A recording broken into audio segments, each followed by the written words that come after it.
Well, let's discuss where this crisis might go from here, for India in particular, with author and historian Deepika Alawat and Kapil Kumareddy, who wrote Malevolent Republic, A Short History of the New India. Welcome to you both.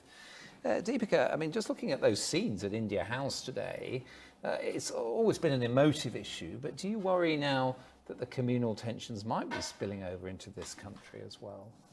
I doubt it very much, because I don't know if you know that today an email was sent out to students at SOAS, including, I think, many other universities in London, asking people to gather at India House for this particular protest without giving any kind of political background to the Kashmir issue. So they're trying, certain vested interests are clearly trying to politicize it in a manner which it really shouldn't be in this particular country. Kapil, can I just ask you what you think about the coming days in Kashmir itself? There's been quite a rigorous curfew, hasn't there? At some point, though, the pressure has to be taken off, doesn't it? And what happens then? I think that calm right now you see in Kashmir is concealing a lot of rage that is bound to erupt when the curfew is eased. There are young men who cannot communicate with their families, who cannot celebrate their festivals. Medicine is running out. Hospitals are clogging up with bodies of protesters, not dead bodies. This is not. Sorry, may I just finish? Yes, but how do you know? Because this claim that this is not true, we'd only know that if the curfew was lifted and Kashmiris could speak to the world. And if you want the truth to come out, why didn't you lift the curfew and let the people speak to the world? Why is there a clampdown where there's no internet, no mobile phones, no landlines? Why, if everything is so good? One did hear in the demonstrators in the film who clearly were Kashmiri and felt that very strongly about the curfew. So the suggestion that they were just sort of whistled up. I would ask, because, you know, I do know Kashmiris, families who are able to communicate somewhere, do have communication with families elsewhere. Mosques are open, people did go to Eid prayers, shops are open, medicine shops, there is no shortage of foods according to the government, and certainly there are no bodies piling up anywhere. I mean, this kind of news is just, I don't know, it's sensationalist nonsense.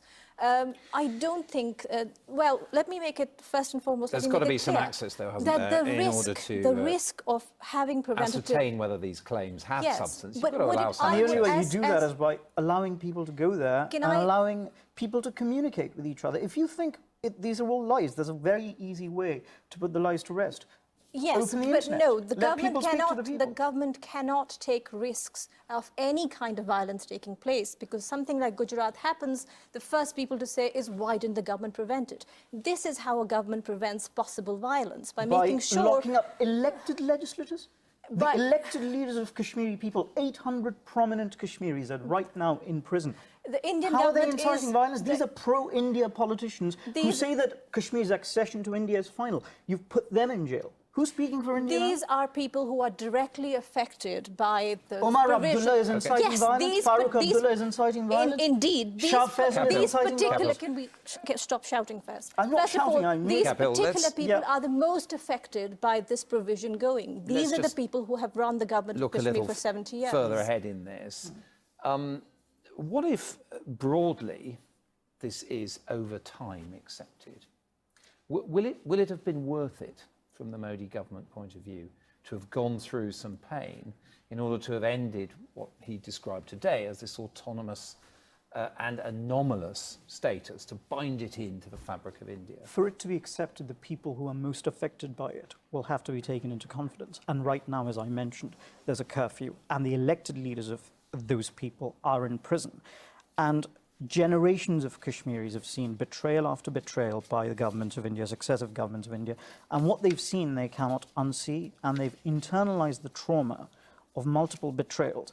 And I think after what has happened now, it will be exceedingly difficult for any government of India. Modi may depart.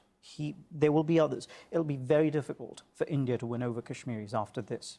Do you think they could come to regret it, Deepika? No, I don't think they will ever regret it. And first of all, let me place it quite clearly. The MPs from Kashmir were all present at the voting, or rather all who chose to be present. Farooq Abdullah was missing.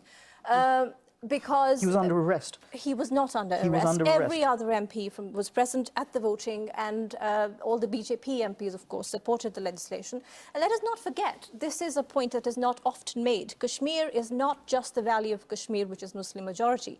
It is Hindu majority Jammu and Buddhist majority Ladakh. Ladakh is not Both, Muslim majority. Ladakh has two Buddhist districts. is- It's no, not Buddhist Kargil- majority. Kar- One of the districts is Kargil Buddhist happens to majority. If you're going to have make these Muslims. claims, at least know the facts.